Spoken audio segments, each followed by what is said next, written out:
The hidden story of the last tree from Eden.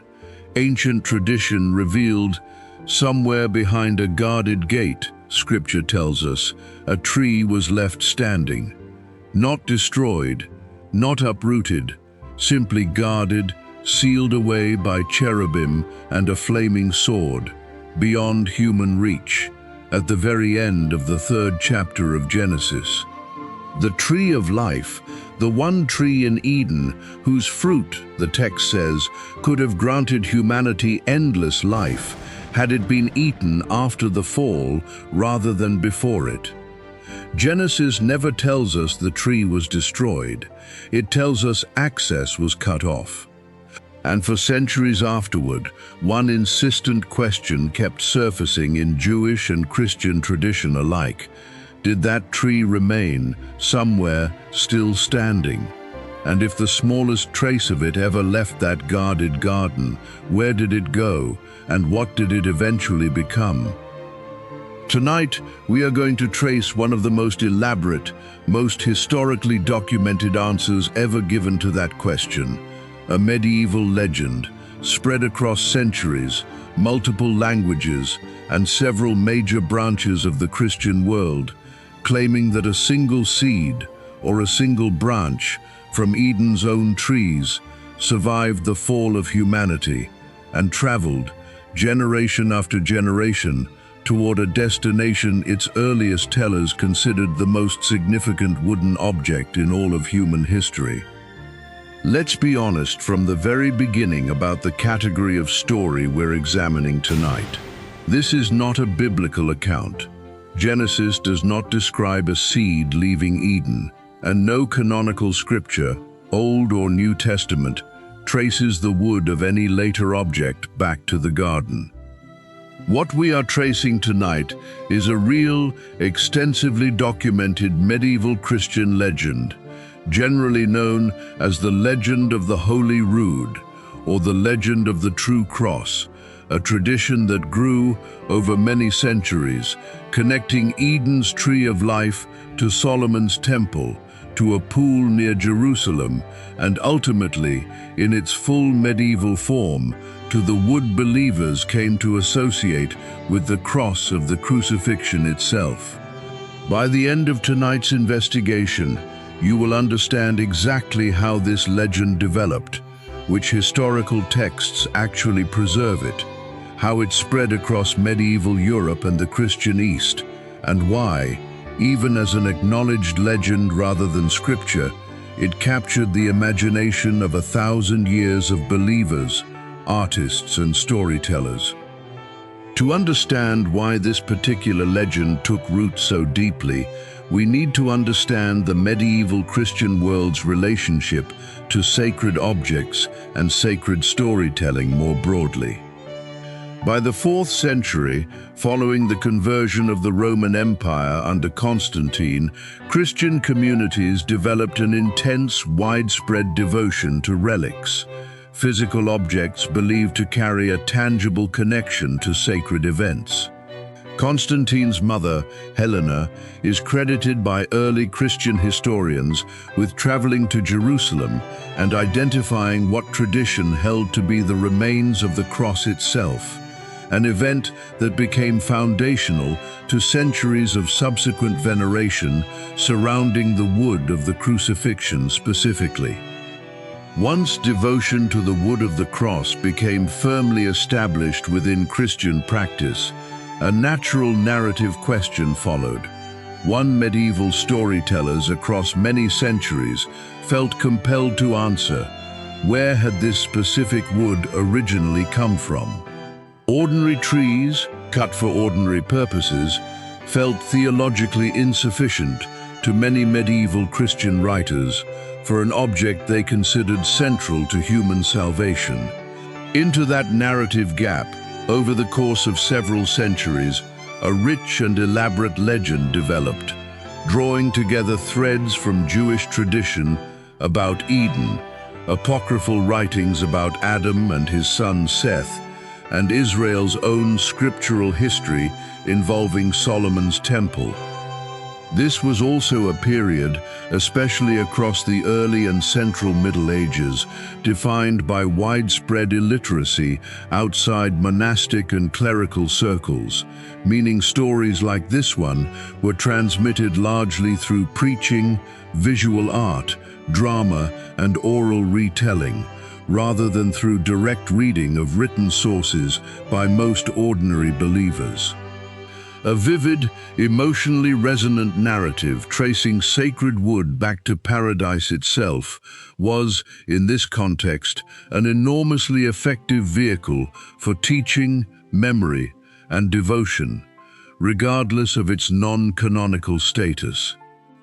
The cult of the true cross specifically grew into one of the most significant relic traditions in medieval Christianity, with fragments believed to derive from the original cross distributed to churches, monasteries, and royal treasuries across Europe and the Byzantine world over many centuries.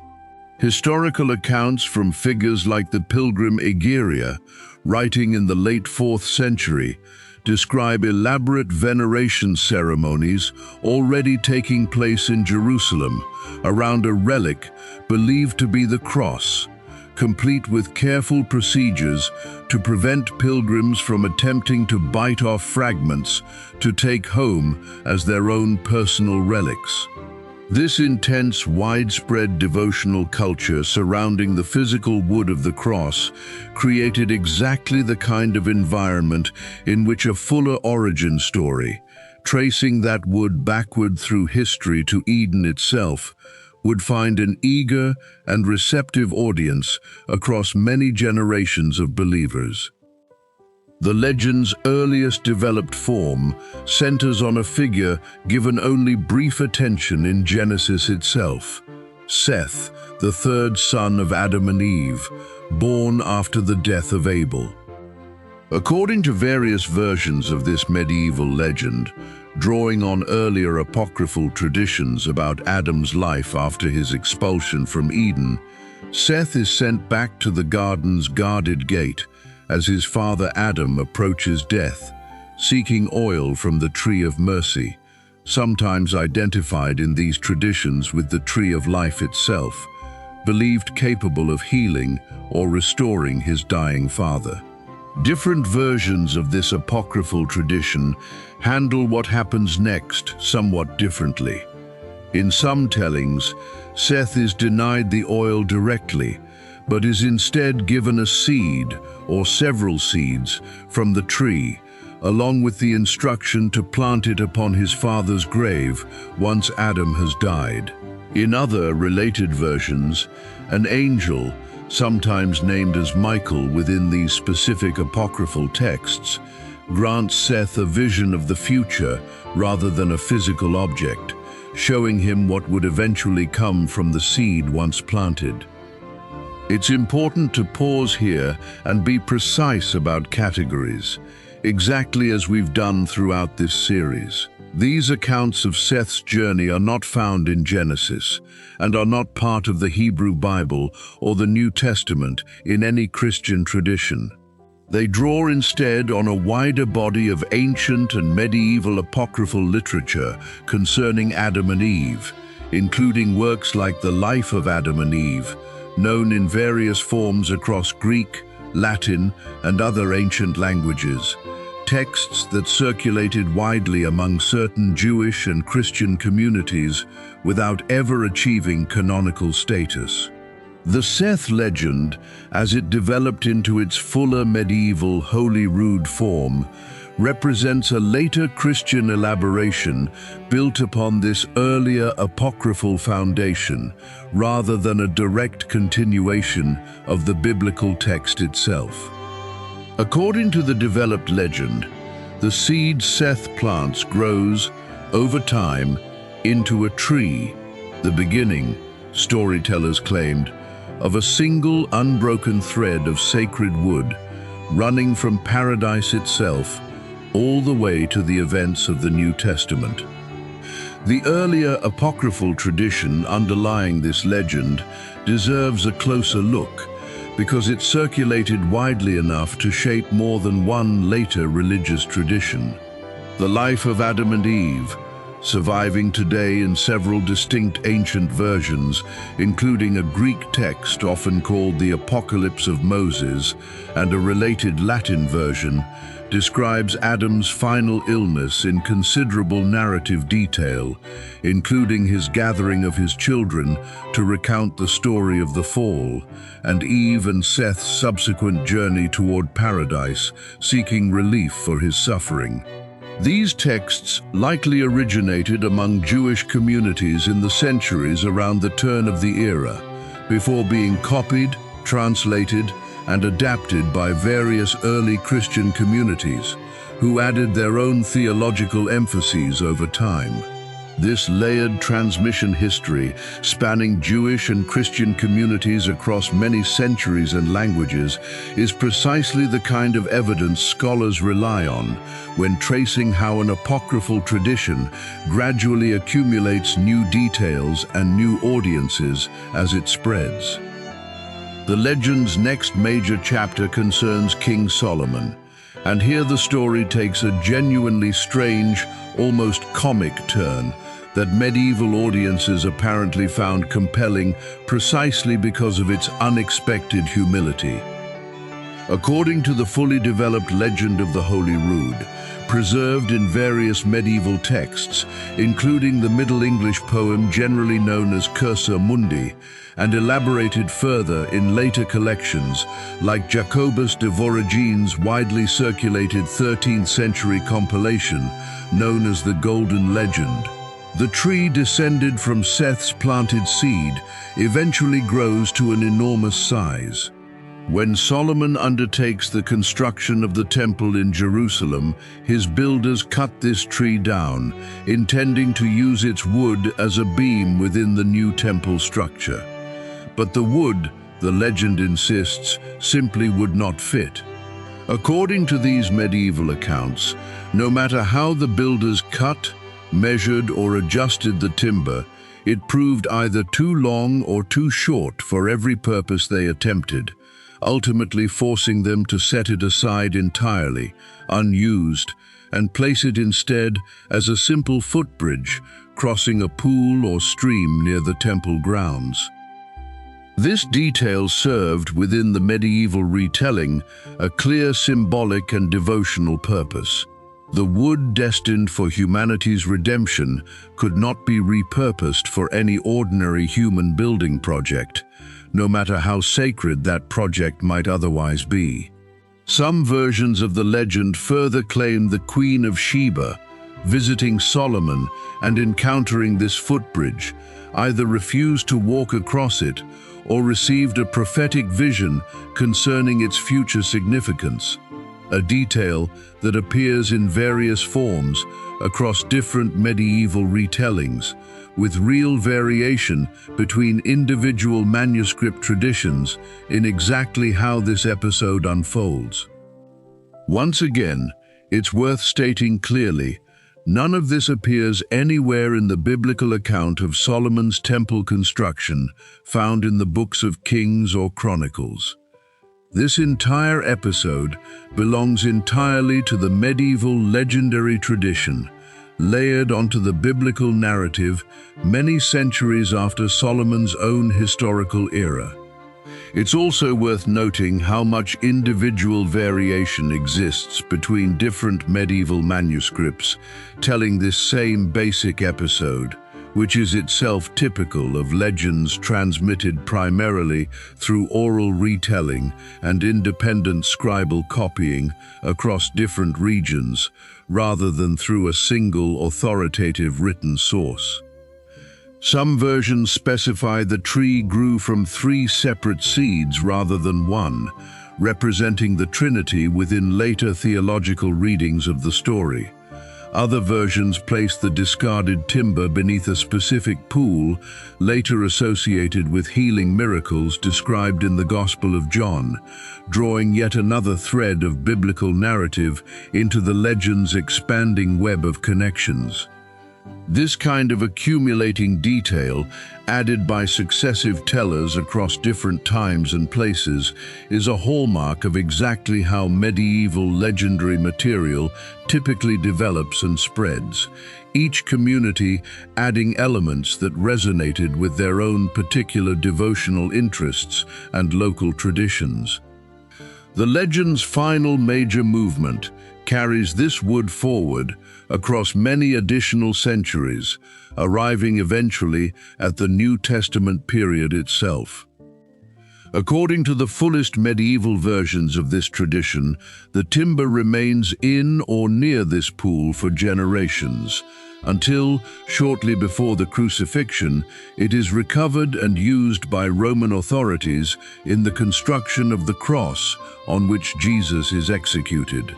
Some versions of the legend describe the wood being discovered floating or being specifically sought out once its earlier history became relevant to the unfolding events of the gospel narrative, though the specific mechanics of its recovery vary considerably between different medieval sources.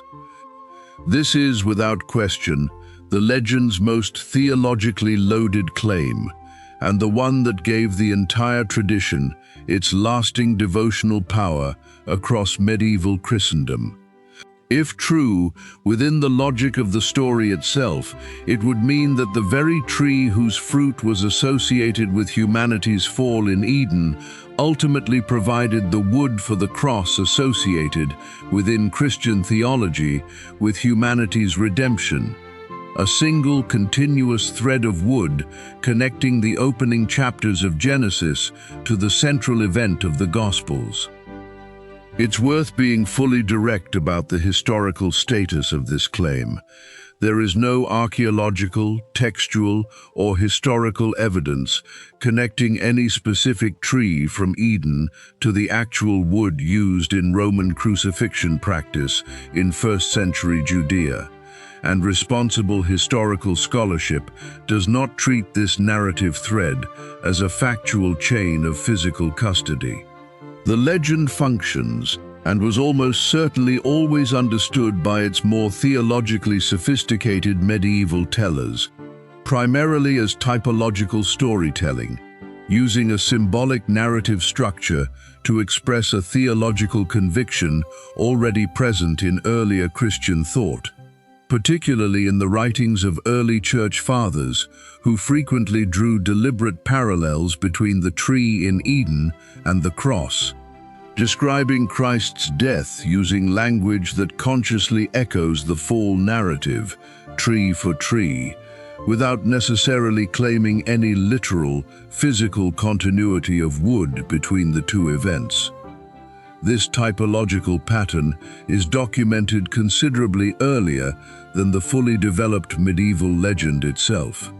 Writers such as Justin Martyr and Irenaeus, working in the 2nd century, already describe Christ's death on the tree of the cross as deliberately reversing the disobedience associated with the tree in Eden, developing what scholars often call recapitulation theology, in which Christ's actions are understood as retracing and correcting the earlier failures of Adam at each corresponding point in the story. This earlier theological framework, established centuries before Cursa Mundi or the Golden Legend were composed, provided the essential interpretive foundation the later, more elaborate narrative legend would eventually build upon, giving abstract typological theology a concrete, memorable story capable of reaching audiences well beyond those able to read patristic theological argument directly. This legend did not remain confined to a single text or a single region. It spread widely and variously across medieval Christendom, adapted and reshaped by different communities in different languages, which is itself part of what makes it such a rich subject for historical investigation. In Western Christian tradition, the legend appears in Latin sources as early as the medieval period, and reaches a particularly well-known vernacular form in the Middle English Cursa Mundi, a lengthy 14th century poem retelling biblical and legendary history for an English-speaking lay audience. Jacobus de Voragini's golden legend, compiled in the 13th century and among the most widely copied and read texts of the entire European Middle Ages, includes its own detailed version specifically tied to the feast days, celebrating the finding and exaltation of the cross, helping cement the legend's association with these specific points in the medieval Christian liturgical calendar. Eastern Christian tradition developed related, though not identical, versions of this broader narrative complex as well, often with somewhat different specific details regarding the tree's journey and the figures involved, reflecting the way oral and manuscript traditions naturally diverge as they spread across different linguistic and cultural regions over centuries. Visual art across medieval Europe frequently depicted key scenes from this legend directly, including Seth's return to Eden's Gate and the discovery of the temple footbridge, meaning the story reached many ordinary medieval Christians not primarily through reading, but through wall paintings, stained glass, and sculpture found in churches across the period. This widespread cross-cultural transmission tells us something important about the legend's genuine devotional power, independent of its historical accuracy. It offered medieval Christians a vivid, emotionally satisfying way of connecting the very beginning of their scriptural story to its most central event, and communities across an enormous geographic and linguistic range found that connection compelling enough to preserve, retell, and illustrate across many generations. The legend's connection to the liturgical calendar deserves particular attention because it helped anchor an otherwise non-canonical story firmly within regular Christian worship and communal memory across the medieval period. The Feast of the Exaltation of the Holy Cross, observed in September within both Western and Eastern Christian traditions, commemorates the 4th century discovery of relics believed to be the true cross, and sermons and devotional texts prepared for this specific feast day regularly incorporated elements of the Eden to Cross legend as part of their broader narrative framing. This liturgical anchoring meant the legend was not simply a piece of popular storytelling circulating on the margins of official religious life, but was actively incorporated into sanctioned preaching materials and devotional literature prepared by clergy for major feast days, helping explain both its remarkably wide geographic spread and its notable longevity across so many centuries of medieval Christian practice.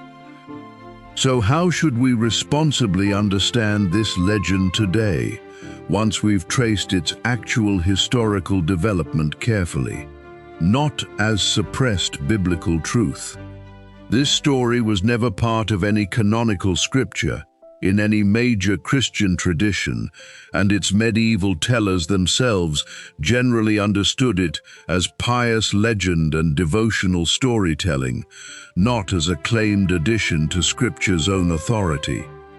Treating it as literal, documented history would misrepresent both the nature of the sources and the way medieval audiences themselves most likely engaged with it. But dismissing it as mere superstition would also miss something genuinely significant about why it mattered and why it spread so widely for so long. The legend represents a serious, sustained medieval attempt to grapple with a real theological question already present in earlier Christian thought.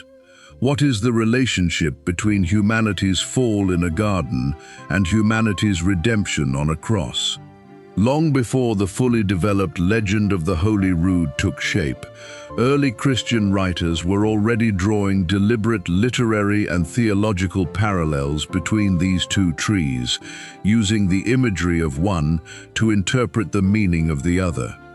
The medieval legend can be understood, most responsibly, as a vivid, narrative elaboration of an older theological insight, giving that insight a story, a cast of characters, and a physical, traceable object audiences could picture and remember, long before more abstract theological writing could reach the same wide, largely non-literate audience.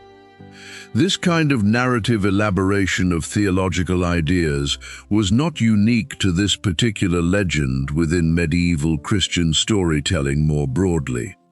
Many other biblical figures and events received similar treatment across the period, receiving expanded backstories, additional dialogue, and connecting narrative threads not found in Scripture itself, precisely because medieval audiences engaged with their faith substantially through story and image rather than through direct textual study, which remained largely confined to a comparatively small literate clerical class.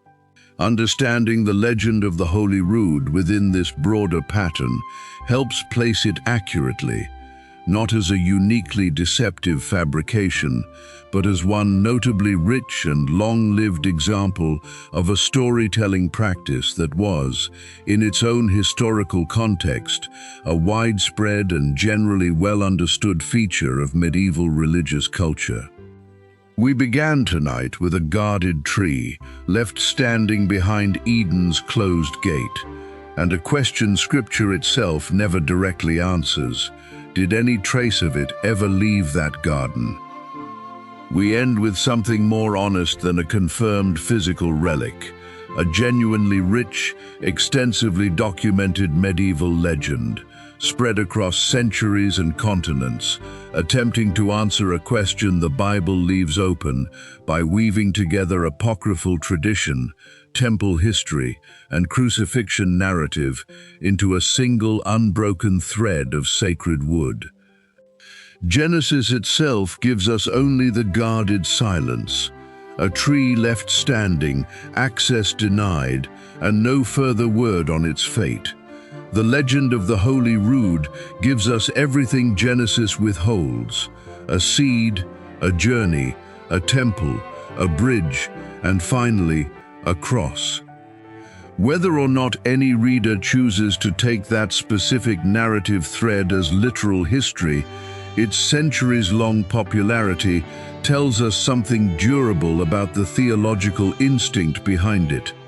The deeply human desire to see the entire story of Scripture as one continuous, connected whole, running unbroken from a garden's first tree to history's most consequential one.